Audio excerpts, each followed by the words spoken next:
Welcome to the third and final part of me taking a look at 3 budget AIOs from China as part of the TFTE series.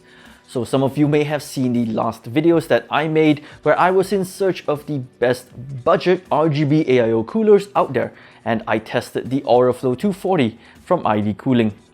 Now, while the Auraflow 240 was a good product by itself, I sort of felt that I could do better, and so I went off again and started looking for whatever else I could get my hands on.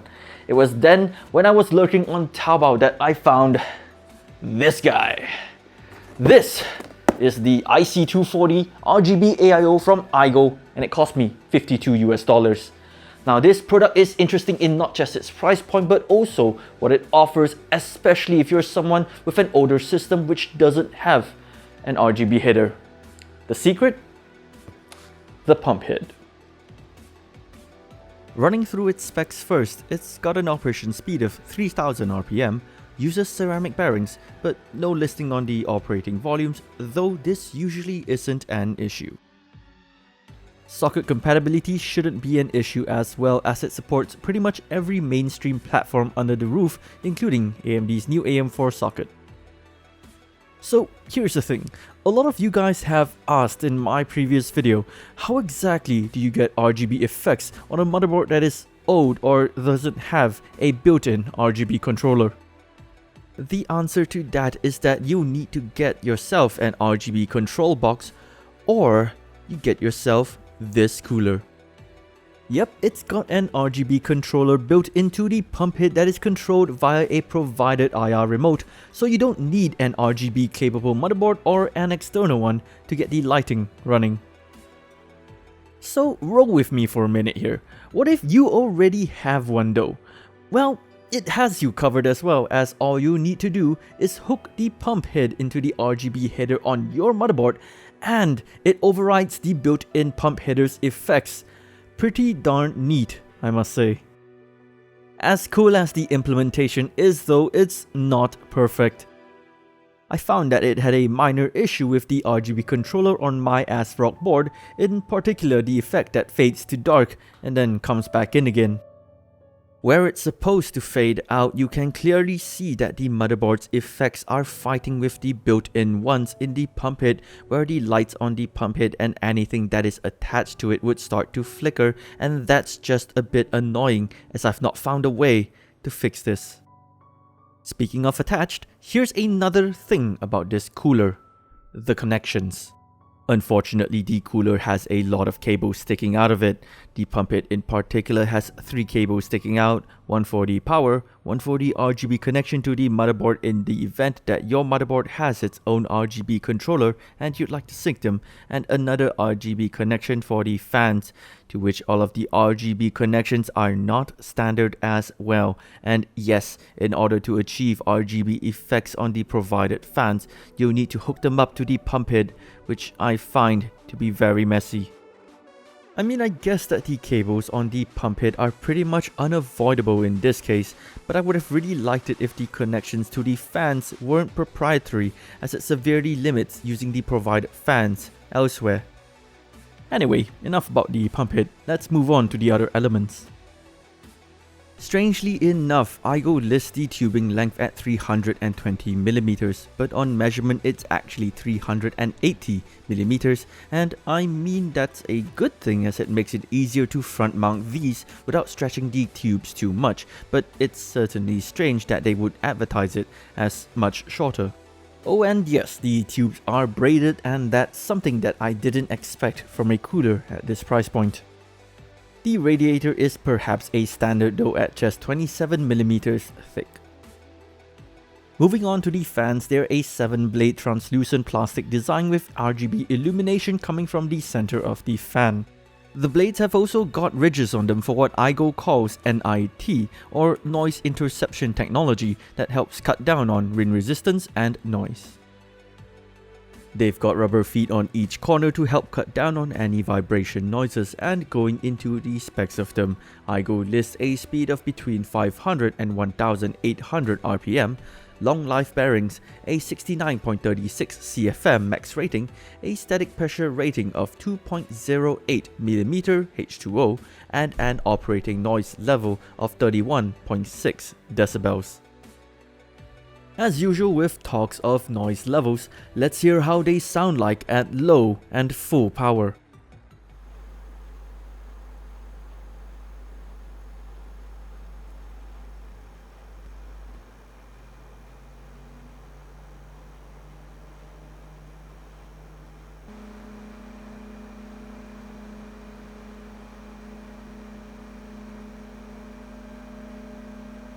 Pretty good noise levels, especially given that once installed, the fans were pretty much inaudible, or rather not noticeable, as they were more towards the lower hums than the higher whirring noises.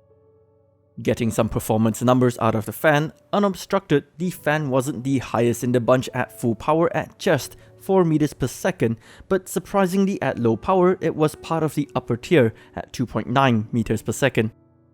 These results carried on pretty similarly once installed on a radiator, with 2.1 meters per second of air passing through at full power and 1.4 meters per second at low.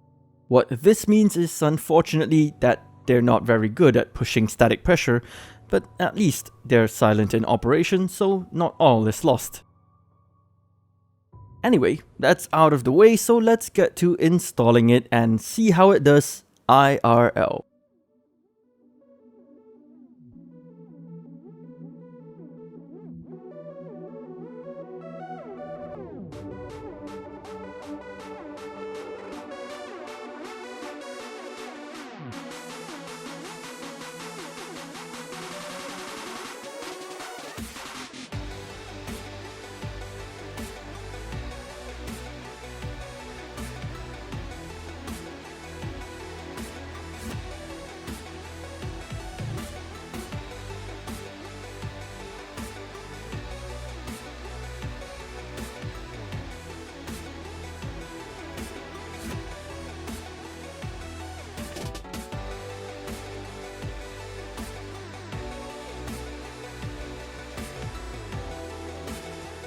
Just like the Sama cooler that I reviewed before, this cooler uses the exact same mounting mechanism, which, while it's one that works, is really far from my favorite way of mounting an AIO.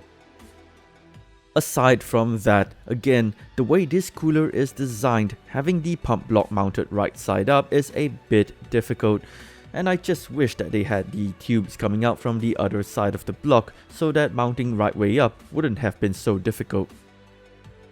As far as benchmarks go, here it is compared to the other liquid coolers that I have tested before. It didn't score the lowest of the pack for the idle temperatures, and under full Prime 95 load had the highest temperatures as well at 63.75, so honestly, for the looks that this cooler had, I think I'm rightfully disappointed by the performance that I'm getting out of it. I noticed something quite peculiar as well while doing my stress tests. Condensation was actually very visible on the inside of the pump block, and I'm not sure if that's supposed to be normal or not, but to me at least, this was something that I felt I needed to be rightfully concerned of. So now it's time to pass down judgment and to see if this cooler really is worthy of a place in my personal rig. I'm pretty sure that if you've been following this video so far, you'll know my answer to this, and honestly I really wanted to like this cooler, mainly because it looked great and had a color scheme to match my system.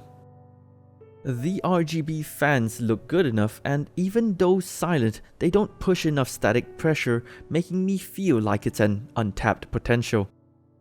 The pump head looks nice with this 3D effect, and of course the built-in Rgb controller into the pump head is super handy, even though I already have one of those in my own motherboard. It's definitely a plus point, especially for those of you who are looking for an RGB AIO but don't have an RGB capable board.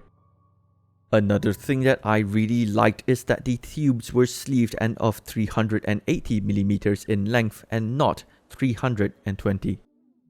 Here comes the big but though. If that was the end of the story, then it's all fine and dandy, but in reality, of all the 3 all-in-one coolers that I have tested, this one came out looking the best, but performing the worst, and being one of the more relatively costly ones of the lot, I felt that the performance of this all-in-one wasn't enough to justify it, with the $39 USD Halo 240 from Segotep rightfully doing a much better job at a lower price point.